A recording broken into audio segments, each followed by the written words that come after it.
I'm Emily. I was a 25-year-old living a quiet, unremarkable existence with my boyfriend Mike, in a relationship that had seen better days. We'd been together since college, a pair drawn together more by familiarity than by the fervent passion of star-crossed lovers. Our arguments were frequent, often about Mike's disinterest in planning for the future or his latest gaming marathon that would last well into the early hours, leaving me to sleep alone. We were two people dancing around the inevitable conversation of, "Where's this going?" without ever actually taking the floor. It's not that we didn't care for each other. It's just that somewhere along the line, we stopped trying to make it work. My parents, Sue and George, were the antithesis of us. Married for over 30 years, they still exchanged loving glances and shared private jokes, their bond seemingly unbreakable.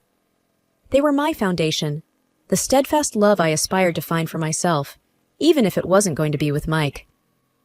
On the evening of the crash, I remember arguing with Mike over something as trivial as unsorted laundry. He had promised to do it, and once again, the promise was as empty as the laundry basket was full. "Can't you just do one thing you say you're going to do?" I had asked, exasperation straining my voice. "It's just laundry, Em. It'll get done. Eventually," he had replied, his attention fixed on his computer screen. The argument had fizzled out as they usually did, with neither of us truly addressing the underlying issues. Later, as I sat in the back seat of my parents' car, the warmth of their chatter was a soothing balm to the residual frustration from the argument with Mike. They were celebrating another year of Mom's life, and their joy was infectious. Then, the world turned on its axis. Headlights merged with the sound of metal on metal, and everything went black. When I awoke, it was to the antiseptic smell of a hospital, the relentless beeping of the heart monitor, and a heavy blanket of dread. The doctor's words were clinical and detached, but the message was clear. My parents didn't make it, and my legs, my perfectly normal, taken-for-granted legs, might never carry me again. The truth settled like a stone in my stomach. I was suddenly, terrifyingly alone. Mike, the man I had just argued with about laundry, was now my only connection to a life before the crash. The life where my biggest worry was whether he'd sort the whites from the colors. As the reality of my parents' absence and my potential paralysis began to truly register, a hollow despair took root in me. The future, once a landscape of possibilities, now seemed like a barren field. The hospital room was a bubble where time moved both too quickly and not at all. After what seemed like an eternity of white walls and echoing silence, Mike walked in, his parents, Janet and Bob, a step behind him. The atmosphere was thick with a somberness that made my heart sink even lower, if that was possible. Mike pulled a chair up next to my bed and took my hand, his usual bravado absent. His parents stood by the door, a united front of awkward concern. "Hey, Em," Mike began, his voice a rough whisper. "I've been doing some thinking, a lot of thinking, actually." "Thinking?" I echoed, my voice dull. "About what?" "About us," he said, and his eyes met mine, filled with an emotion I couldn't quite place. All of this, it's made me see how short life can be." I wanted to say something, to ask what he meant, but the words seemed to stick in my throat. "I don't want to wait for the perfect moment anymore because it might never come," he continued, squeezing my hand. "What I'm trying to say is, will you marry me, Emily?" The question hung in the air, heavy and unexpected. It was the last thing I thought I'd hear, especially now. I searched his face for a sign of the impulsive Mike I knew, the one who acted first and thought later. But all I saw was earnestness. His mother, Janet, stepped forward, her hands clasped in front of her. "We want you to be a part of our family, Emily. We'll take care of you." "And it's not out of pity," Bob added quickly. "It's because we love you, and we want to support Mike in taking this step." I was stunned, my mind racing.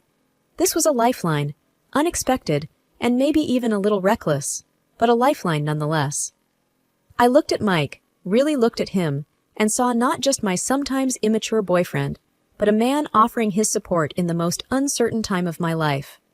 "Mike, My voice trailed off as I tried to gather my thoughts. "It's okay, Em. You don't have to decide right now. I just wanted you to know how I feel," he said, his thumb rubbing circles on the back of my hand.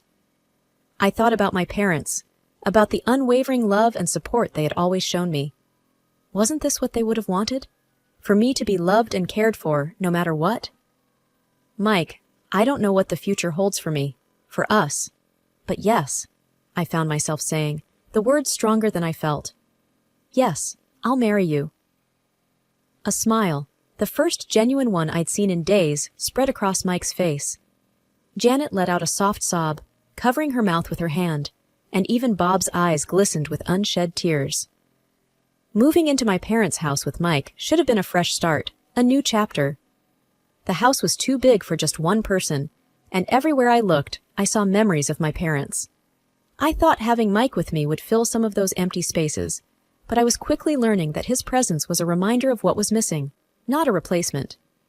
The first few days, he was attentive, always checking on me, making sure I had everything I needed within reach. But as days turned into weeks, the attentive husband act began to wear thin.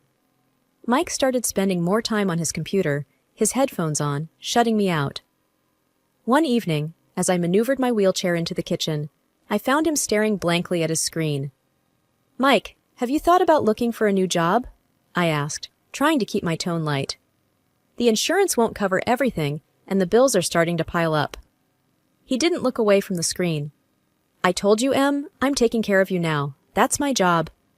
"But I can take care of myself during the day," I pushed back, feeling a twinge of frustration. "You don't need to be here all the time." Finally, he turned to face me, his expression a mix of irritation and something else I couldn't quite read. "What do you want from me, Em? I'm here, aren't I?" I was taken aback by his tone. "Being physically here isn't the same as being present, Mike. I need a partner, not just a roommate." He stood up abruptly, his chair scraping against the tile. "You know what, Em? Maybe I need more than this too. Maybe I wasn't cut out to be a nursemaid." His words stung, and I watched him storm out, the door slamming behind him. I was left alone in the silence of the kitchen, the weight of his words settling around me like dust. I wasn't just alone. I was lonely. That night, as I lay in bed staring at the ceiling, I couldn't help but think about how quickly our modest honeymoon period had ended. The vows we had taken felt like they were from another lifetime. The Mike who had lovingly promised to be by my side, in sickness and in health, seemed like a stranger now. As the weeks dragged on, his absences grew longer, and the excuses more flimsy. He was either out with friends or lost in a digital world that didn't seem to have room for me. I felt like an obstacle in his life, a burden he hadn't anticipated. One particularly tough day, when the pain was bad, and the house felt more like a mausoleum than a home, I heard the front door open. Expecting Mike, I called out, "Is that you?" "Yeah, it's me," he replied, his voice distant. "I'm just grabbing a few things, then I'm heading out again." I wheeled myself to the hallway, watching as he rifled through a drawer for his keys. "Going out with friends?" I asked, trying to mask the hurt in my voice. He paused, keys in hand, and sighed. "Em, I need some space, okay? It's not easy for me either, all this." I nodded, biting back tears. "I know. I just thought we could maybe spend some time together, like we used to." He shrugged, avoiding my eyes. "Maybe when things settle down a bit, I gotta go." The house felt emptier with each passing day, a vast space filled with silence and the ghost of better times. It wasn't just Mike's absence, or the silence left in the wake of my parents' voices. It was the small things that started to go missing. A vase my mother loved, a silver frame holding a family photo, a painting that used to hang in the hallway. I first noticed it when I was trying to distract myself with memories. I wheeled myself into the living room, intent on looking through the photo albums. But as my eyes scanned the room, they fell on the bare patch of wall where the painting had been. Confusion knotted my brow. "Mike!" I called out, unsure when he had last gone out. There was no answer, and the emptiness of the house seemed to echo back at me. That evening, when Mike returned, I asked him, "Have you seen the landscape painting that used to be in the hallway?" He barely glanced up from his phone. "Oh, that old thing? Yeah, it was getting dusty, and I figured we could use the space for something else." Something about his casual dismissal didn't sit right with me. "But it was my mom's favorite," I said, a tremor of unease in my voice. He shrugged, his attention still half on his screen. "We can get another painting, Em. It's no big deal." But it was a big deal. The items that went missing next were unmistakable, things that had been in my family for years. One afternoon, I caught Janet, Mike's mom, in the act. She was bustling around the living room with a big black garbage bag. "Janet, what are you doing?" I asked, my voice sharp with alarm. She jumped, a guilty flush creeping up her neck. "Oh, just some spring cleaning, dear. This place is cluttered with so many old things." "But those are my things," I protested, my heart rate picking up. There, she cooed, her voice sickly sweet. "We're just making things nicer for you. You'll thank us later." I watched her like a hawk every time she visited after that, but the thefts became sneakier, more calculated. And every time I brought it up, I was met with reassurances that it was all in my best interest. One night, lying in bed, I turned to Mike, who was scrolling through his phone, as had become his nighttime ritual. "Mike, your parents have been taking things from the house. My things." He didn't look up. "Mom's just trying to help. You know she's got a knack for this stuff." "Help?" I echoed, disbelief coloring my tone. "By taking my parents' belongings?" He sighed, finally setting his phone down and turning to face me. "Look, Em, they think we should be looking forward, not backward. They're just trying to take some of the load off you." I wanted to scream, to rage against the violation, the disrespect. But I was tired of fighting, tired of questioning my own sanity.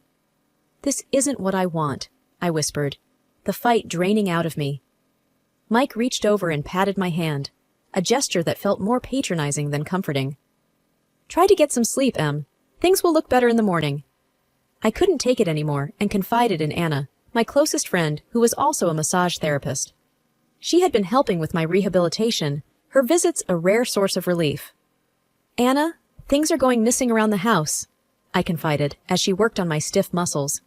"And I can't shake the feeling that Mike and his parents are behind it." Anna paused, her hands stilling on my shoulders. "Have you talked to Mike about this?" "I have, but he just brushes it off. Says his parents are helping us by decluttering." I let out a hollow laugh. "But it's only my family's things that are disappearing." Anna's brows furrowed in concern. "That doesn't sound right, Em. Do you want me to do something? Maybe come by more often? Keep an eye out?" The idea sparked something in me, a plan forming from the embers of my frustration. "Could you, I don't know, maybe help me set up some sort of camera or something to record what's going on when I'm not in the room?" With a nod of determination, Anna agreed. "I'll bring something over tomorrow. We'll get to the bottom of this." True to her word, Anna came back the next day with some discreet recording devices, which she placed in strategic locations around the house. It felt like something out of a spy movie, and if I wasn't so desperate for the truth, I might have laughed at the absurdity of it all. A few days later, Anna returned with the recordings, and we sat down to listen. The voices of Mike and his parents filled the room, and the blood in my veins turned to ice as their scheme unfolded through their casual conversation. "And once we get her committed, the house and everything in it will be ours," Mike's voice said, clear and cold. "Yeah, the place will sell for a fortune, and all those antiques? Pure profit," his mother added, her tone greedy. "We just need to make sure Emily doesn't catch on before we have everything in place," his father chimed in. Tears streamed down my face as I listened to their betrayal. These people, who had promised to care for me, to be my family, were plotting against me. Anna reached over, her hand gripping mine tightly. "We have to do something, Em," she said, her voice laced with anger. I wiped my eyes, the sorrow quickly giving way to a steely resolve. "We will. I'm not going to let them get away with this."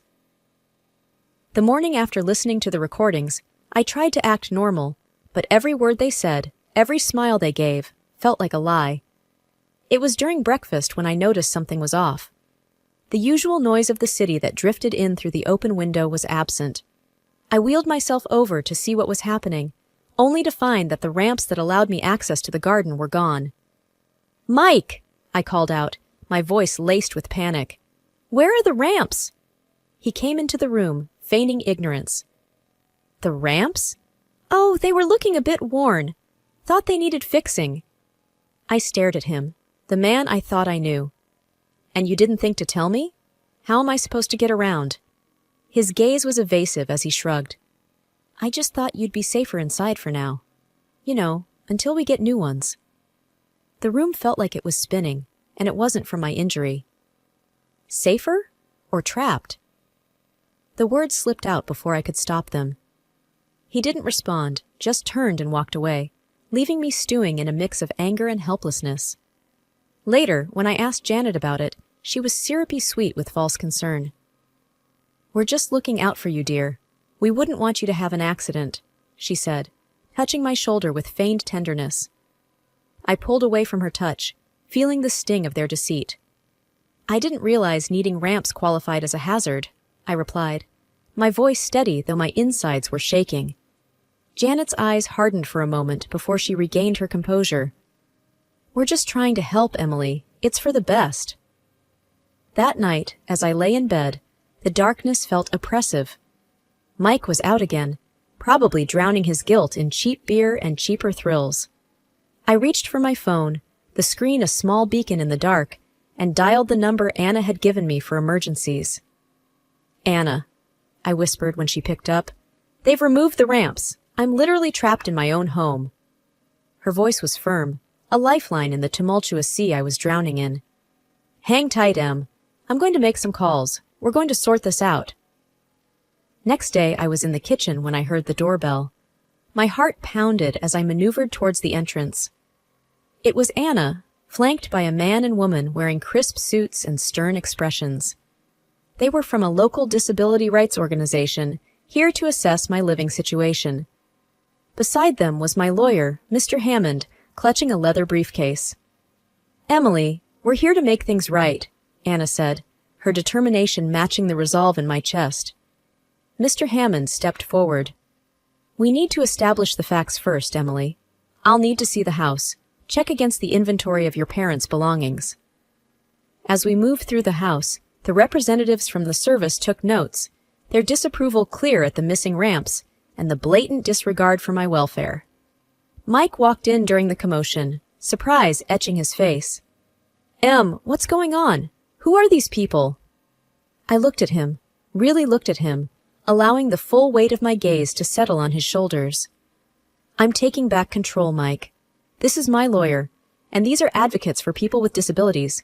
They're here to ensure my home is safe and that my rights are respected. Janet and Bob entered the fray, confusion turning to fear as they realized the seriousness of the situation. Emily, darling, what is this about? Janet's voice trembled. It's about my rights, my home, and the truth, I said, my voice steady despite the storm raging inside me. Mr. Hammond is here to confirm the inventory of my inheritance. Mr. Hammond opened his briefcase, pulling out documents and photographs. We have detailed records of all items bequeathed to Mrs. Harper. It seems several are missing. Bob's face paled. Now, Emily, I'm sure this is all just a misunderstanding. There's no misunderstanding, I replied, the recordings Anna had provided playing in my head. And I have more than just missing items to discuss. Mike's parents looked at each other, the facade of the caring in-laws crumbling before my eyes. Mike stood there, silent, the reality of the situation dawning on him. Anna moved closer to me. We also have evidence of the conversations you've had regarding Emily's property and well-being. The advocates from the Disability Service spoke up. Removing access to the ramps is a direct violation of Mrs. Harper's rights. We'll be taking action. As Mr. Hammond laid out the evidence of their theft and their plans for my future, I saw the trap I had been in from the outside. But now, the tables had turned. I was no longer the victim in their game. I was the one calling the shots. Mike finally found his voice. I can explain. But I shook my head. Save it, Mike. I've heard enough. Janet started to cry, and Bob put an arm around her, but there was no comfort to be found in their deceit. The day of the trial was a culmination of everything I had endured. The courtroom was stark, the air thick with tension. Mike and his parents were on one side, looking nothing like the family that had once promised to care for me. I was on the other, with Anna beside me and Mr. Hammond at the ready, with his briefcase of evidence. As the proceedings began, the judge looked down at us from his bench, his gaze lingering on me for a moment. We are here to examine the evidence regarding the allegations of theft and the premeditated exploitation of Emily Harper, he said. Mr. Hammond presented the recordings, the inventory discrepancies, and testimonies from the disability advocates. The evidence was damning, and Mike's family could do little but squirm under the weight of their own deceit. Janet sobbed quietly, her sobs a soundtrack to the unraveling of their scheme. "We never meant for things to go this far," she whispered, when it was her turn to speak. The judge's voice was firm as he addressed them. "You took advantage of a vulnerable person. There's no excuse for your actions." Mike stood, his voice barely audible. "I'm sorry, Em. I never wanted to hurt you." I looked at him, the history we shared playing out in a flash before my eyes. "Sorry isn't enough, Mike. You chose this path." The gavel came down like the final word on the life I had once known. Mike and his parents were found guilty. Reparations were ordered, and they were to have no further contact with me. With the help of Anna and a dedicated team, I started physical therapy. Each small movement was a victory, each step a testament to my resilience. My legs, once lifeless, began to tingle with new strength. One day, as I managed to stand with the help of parallel bars, Anna cheered me on. "Look at you, Em, you're doing it!" The smile on my face was mirrored in her own. "I am, aren't I?" The joy bubbled up from a place I thought had been broken beyond repair. And so I moved forward, one day at a time. The house, once a mausoleum of my past life, was slowly transformed back into a home, a sanctuary where I healed and grew stronger.